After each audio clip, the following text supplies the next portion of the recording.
Vous écoutez Europe 1 matin, il est 7h35. Un Paris gagnant au coup de pub raté. 2 semaines après l'ouverture de la première boutique Shein à Paris, dans les locaux du BHV, Europe 1 a voulu vérifier si la foule du premier jour était toujours présente. Car depuis l'arrivée de Shein au BHV, la valse des marques continue. Elles sont nombreuses à plier leur stand. Dior, Guerlain, Armand Luxe ou encore de Fursac. Le grand magasin parisien voit ses rayons se vider à l'inverse des couloirs qui mènent aux rayons de la marque chinoise.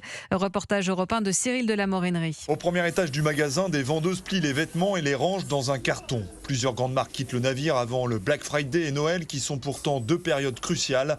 Se désole Hubert, qui est venu exprès de Normandie faire ses courses. Beaucoup d'étalages qui sont vides, des gens qui remballent. C'est horrible. Un magasin de cette ampleur-là, aujourd'hui, est en train de détruire sa réputation. Au rez-de-chaussée, plusieurs joailliers de prestige ont quitté le magasin. À la place, des rideaux noirs ont été tirés avec cette inscription « Ça bouge au BHV, votre magasin se métamorphose ».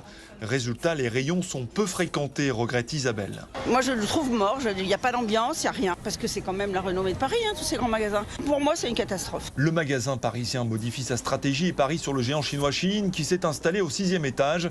Mais ce changement de cap déplaît fortement à Paul, habitant du quartier. Là, c'est le clou sur le cercueil du BHV, me semble être Shein aujourd'hui. Ouais. L'image que ça me renvoie à moi, voisin du BHV, c'est détestable. Mais le BHV met en avant le succès de Shein, qui a attiré 150 000 visiteurs en 2 semaines, avec un panier moyen de 45 €.